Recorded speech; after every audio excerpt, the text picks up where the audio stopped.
Bonjour. Aujourd'hui, on va essayer de s'introduire aux aspects fondamentaux du droit international public. Le droit international public qui concerne principalement l'ordre juridique international. Et comme vous le savez, l'ordre juridique international, il est totalement différent de l'ordre juridique interne. Pour mieux comprendre l'ordre juridique international, il faut prendre en considération deux paramètres, à savoir que la société internationale est une société en constante mutation et que la société internationale, non seulement il est en constante mutation au niveau des challenges et des acteurs, mais aussi au niveau de la complexité des domaines et des disciplines qui sont principalement concernés par le droit international public. Donc notre approche prendra en considération ce dynamisme international et que les relations internationales plus généralement entendues sont sujets bien sûr de conflits, de dynamisme et de pouvoir. Donc c'est pour cela qu'on dit que le droit international est un droit politique. Aussi, il faut prendre en considération que le droit international est relativement différent du droit interne, car le droit interne, l'ordre juridique interne, dispose d'un certain nombre de caractéristiques, d'une hiérarchie de loi, d'un pouvoir, d'une autorité qui est derrière la production des normes et des règles juridiques. Donc on pourrait donner une définition initiale, une définition de caractère global, général du droit international public, c'est dire que c'est un dispositif défini comme l'ensemble des normes et des principes gouvernant les acteurs internationaux et disposant de la personnalité juridique. C'est-à-dire que le droit international concerne fondamentalement l'ensemble des normes et des principes et des règles qui régissent, qui gouvernent, qui réglementent les acteurs internationaux, lesquels acteurs internationaux sont en continuelle mutation. Nous avons l'État, les organisations internationales, les individus dans une certaine mesure, et ces acteurs bénéficient, jouir d'une personnalité juridique internationale pour qu'ils soient sujets, destinataires des règles et des normes du droit international, c'est-à-dire issus d'un système juridique international comprenant des droits et des obligations. Donc, les mutations, les intensifications des sources agissent fondamentalement sur l'état de cet ordre juridique international, voire national, voire aussi national, et plus particulièrement en ce qui concerne le degré, l'étendue et la nature de l'opposabilité de ce droit international par rapport à l'ensemble des acteurs internationaux classiques et naissants, et aussi par rapport aux États, plus particulièrement par rapport à l'ordre interne. Donc, le droit international a connu un élargissement des domaines et de compétences depuis la fin de la Deuxième Guerre mondiale, et il a été caractérisé par un particularisme qui le rend applicable à la société internationale et qui le rend applicable à l'ensemble des aspects de cette vie internationale. Et qu'il est toujours en prospection et toujours en essayant de réglementer, de régir toutes les nouveautés qui apparaissent dans cette société internationale, depuis les questions humanitaires, le droit humanitaire, les questions de l'environnement, les questions de la technologie et du cyber relations internationales, il y a un droit international cybernétique, jusqu'à, bien sûr, tous les aspects les plus fondamentaux qui concernent les droits de l'homme et l'ensemble des questions qui représentent un très grand challenge et défi à la globalisation.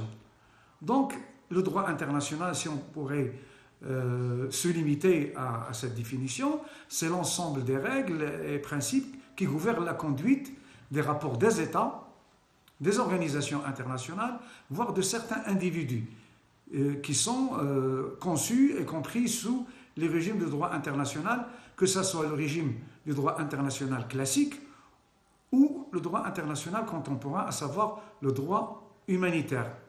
Donc, le droit international aussi, il est applicable toutes les actions qui ont un élément d'extranéité, c'est-à-dire du moment où un fait ou un acte dépasse les frontières et il concerne la communauté internationale et les sujets du droit international, où il est assujetti à la réglementation internationale. Donc, le droit international, on pourrait dire que ce sont des normes et des principes directement ou indirectement contraignants sur des pratiques et affirmations couplées avec des structures et des processus de plus en plus sophistiqués. Donc ici, on rappelle que le droit international, fondamentalement, il doit être contraignant. La règle du droit, c'est une règle exécutoire obligatoire et opposable. Et en cas d'inobservation d'un acte international, une disposition internationale, il donne lieu au déclenchement du régime de la responsabilité. Or que le droit international, comme on vient de le signaler, est un droit international qui est déterminé par des facteurs fondamentaux. D'abord, le caractère politique du droit international et l'inégalité des puissances au niveau international et des États. Et en même temps, c'est que le droit international est un droit qui émerge dans un contexte qui est tout à fait différent du droit interne. C'est pour cela qu'on parle d'un droit international dur qui est applicable et d'un droit international mou. Ceci dit, le droit international, pour être assujetti au droit international, être concerné par ce droit international public, par ces règles du droit international public, par le système juridique international, il faut jouir d'une qualité et jouir d'une qualité essentielle, à savoir bénéficier de la personnalité juridique internationale. Donc la personnalité juridique internationale dont disposent les entités, voire les personnes, et la qualité, comme j'ai dit tout à l'heure, d'être destinataire des règles et des droits et obligations internationales, ces règles et ces droits qui sont prescrits dans des instruments internationaux. Généralement, les instruments internationaux, ce sont les conventions, les accords, les traités, etc. Donc, historiquement, ce sont les États. Ce sont les États, on parlait du droit international interétatique, à une époque qui est relativement révolue. Et que ce droit international était fait par les États, était volontariste, et que ce sont les États qui sont concernés, ou qui étaient concernés dans un premier temps, par ces règles et ces normes du droit international. Pour qu'un État soit un État, et par conséquent jouit de la personnalité juridique internationale, laquelle personnalité juridique internationale qui donne lieu à des droits et à des obligations, des droits à des obligations. Les États donc se distinguent par rapport aux autres acteurs internationaux naissants par tout d'abord la présence d'un certain nombre d'éléments constitutifs de l'État. Donc il faut avoir une population permanente, un territoire défini et un gouvernement, et aussi une capacité d'entreprendre des engagements internationaux, ce qui ne concerne notre cours du droit international public, sachant que dans le droit constitutionnel, vous avez eu l'occasion de connaître davantage les éléments constitutifs de l'État. Donc, l'État, il doit être indépendant et reconnu en tant que tel par la communauté internationale. En tant que tel par la communauté internationale, c'est-à-dire être reconnu par les membres des Nations Unies, de l'Organisation des Nations Unies. Donc, l'ordre juridique international est supposé être un ordre qui observe le principe de l'égalité entre les États et de l'indépendance, de l'égalité et de l'indépendance. Ce sont deux déterminants, bien sûr fondamentaux, pour qu'un État jouit de la personnalité juridique internationale et a la capacité de passer des accords, de contrats, etc. Donc, le droit international est primordialement élaboré, appliqué dans une large mesure par les États. Ces États, bien sûr, qui disposent d'une souveraineté sur leur territoire, une souveraineté bien sûr exclusive. Cette souveraineté sur tout d'abord le territoire, qu'il soit maritime, terrestre ou aérien, et aussi sur ses citoyens ou sur la population se trouvant sur son territoire. Donc les États souverains qui ont le droit de faire partie de l'Organisation des Nations Unies et aussi d'être membre des autres organisations internationales, intergouvernementales, et aussi être partie et reconnue en tant que telle, en cas de différend, devant la Cour internationale de justice. La Cour internationale de justice qui constitue l'organe judiciaire des Nations Unies. Ça, c'est pour les États. Rapidement, on va y revenir en détail tout à l'heure. Pour le deuxième acteur international concerné par le droit international et qui jouit en une partie d'une personnalité juridique internationale, ce sont les organisations internationales intergouvernementales. Donc, les organisations internationales, historiquement, ils étaient créés par les États à travers, bien sûr, des accords et des conventions internationales. Les compétences de ces organisations sont décrites et stipulées dans des textes les constituant. Pour certaines organisations internationales, ils disposent d'une certaine personnalité juridique. Il faut savoir qu'ils bénéficient aussi des immunités et des privilèges dont bénéficient les États. On a l'exemple le plus éloquent, c'est celui de l'Organisation des Nations Unies, dont la charte constituante relate ses attributions et sa jouissance de cette personnalité juridique internationale. Les attributions de cette assemblée, de l'Assemblée des Nations Unies, l'Assemblée générale des Nations Unies, concernent les matières relatives aux droits de l'homme, aux questions économiques, questions de paix, etc. etc. Il faut dire aussi que le Conseil de sécurité, c'est un organe fondamental, un organe central, c'est même l'organe le plus central des Nations Unies, et il dispose de capacités de décision, d'exécution à l'intérieur de cette organisation internationale. Il faut dire que certains qualifient le Conseil de sécurité comme un organe législatif et exécutif. Un organe législatif et exécutif, car beaucoup de résolutions rendues par le Conseil de sécurité constituent des règles et des normes et des principes du droit international et que le Conseil de sécurité dispose de la capacité d'agir et de faire respecter le droit international. Et de là, l'Organisation des Nations Unies dispose pleinement de la personnalité juridique internationale en tant qu'organisation, en tant qu'acteur principal international. Aussi, l'organe judiciaire des Nations Unies, à savoir la Cour internationale de justice, qui a l'autorité de rendre des sentences, c'est-à-dire des arrêts, des jugements opposables sur les affaires dont elle a été saisie. Rappelons que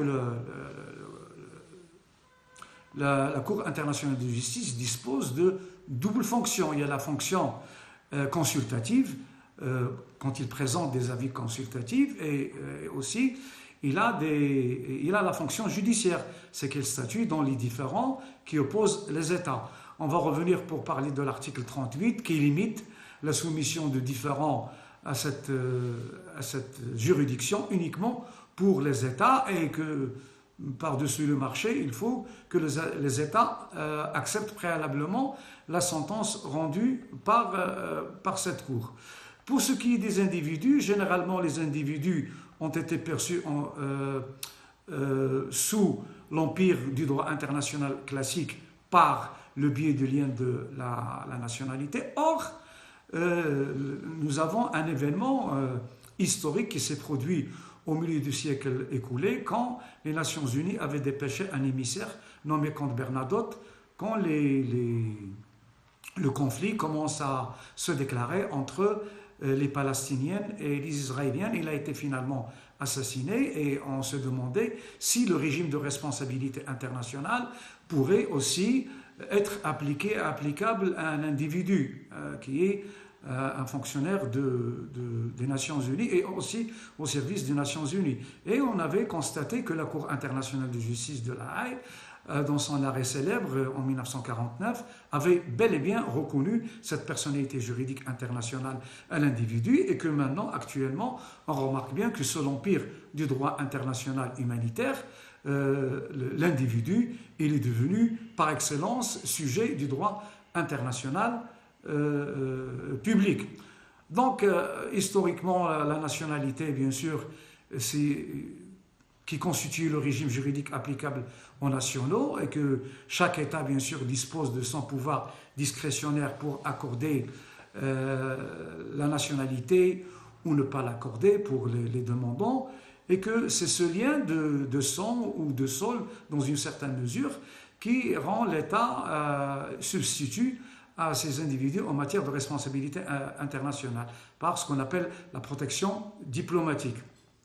Donc, c'est cette question de rattachement qui explicite le régime de responsabilité internationale dans le régime du droit international, bien sûr, classique.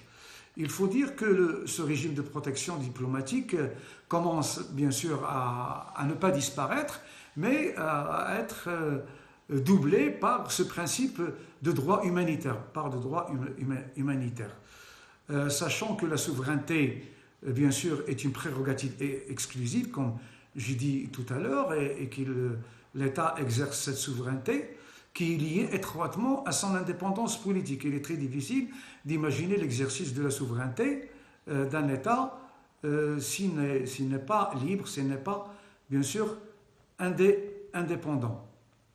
Donc, voilà de ce qui est des individus, les organisations internationales et les États. Donc, on peut dire généralement que les acteurs principaux du droit international, ce sont les États, les organisations internationales et aussi les individus dans une certaine mesure. Pour ce qui est des sources des engagements internationaux, des sources du droit international, c'est-à-dire comment le droit international est produit, comment il est confectionné, comment il est élaboré. Donc, il est généralement accepté que les sources du droit international sont énumérées d'une manière explicite dans l'article 38 du statut de la Cour internationale de justice. C'est par rapport, bien sûr, à cet article qui renvoie au statut de la Cour internationale de justice, qui stipule d'une manière limitative ou exhaustive selon les doctrines et selon les appréciations des internationalistes. Mais il faut dire qu'on ne peut pas s'en passer de ce texte. On ne peut pas s'en passer de texte, plus particulièrement de l'article 38, qui énumère d'une manière claire les sources du droit international, c'est-à-dire les sources de l'engagement, les sources de la production des règles et des normes qui sont opposables à ces acteurs prédéfinis, à savoir les États, les organisations internationales, dans certaines mesures, et aussi certains individus, comme on l'a expliqué, selon l'empire du droit international humanitaire. Donc, les conventions internationales, ces conventions internationales, qu'elles soient générales ou particulières, et qui établissent des règles expressément reconnues par le consentement des États, c'est-à-dire le caractère volontariste du droit international. C'est que les États expriment leur volonté d'être tenus par ces engagements internationaux qui sont eux-mêmes contractés. Puis après, il y a la coutume internationale. La coutume internationale qui est composée généralement de pratiques acceptées comme une obligation, une pratique internationale qui est acceptée comme obligation et qui n'est pas forcément écrite, qui n'est pas disposée dans un texte de convention ou d'accord ou dans un instrument d'engagement international. Puis après, il y a les principes généraux qui viennent en troisième catégorie du droit reconnu.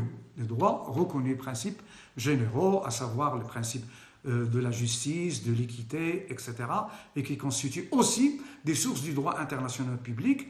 On procède par énumération tel qu'il est explicité, tel qu'il est relaté dans l'article 38 du statut de la Cour internationale de justice. Il faut rappeler aussi que l'article 58 de la Cour, enfin l'article du statut de la Cour internationale de justice stipule que les décisions et les arrêts de la Cour et les interprétations, bien sûr, et les commentaires de la doctrine constituent des sources du droit international. Donc, on pourrait dire qu'il y a une catégorie de sources du droit international public, ce qu'on appelle les sources principales, et les sources subsidiaires.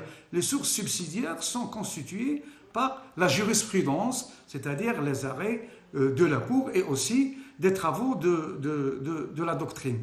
Donc les conventions internationales sont constituées par des traités, n'est-ce pas? Les traités sont désignés par des différentes nominations, accords, conventions, protocoles, voire échanges de notes. Donc, ce sont des engagements internationaux. Donc, les traités se présentent sous plusieurs formes.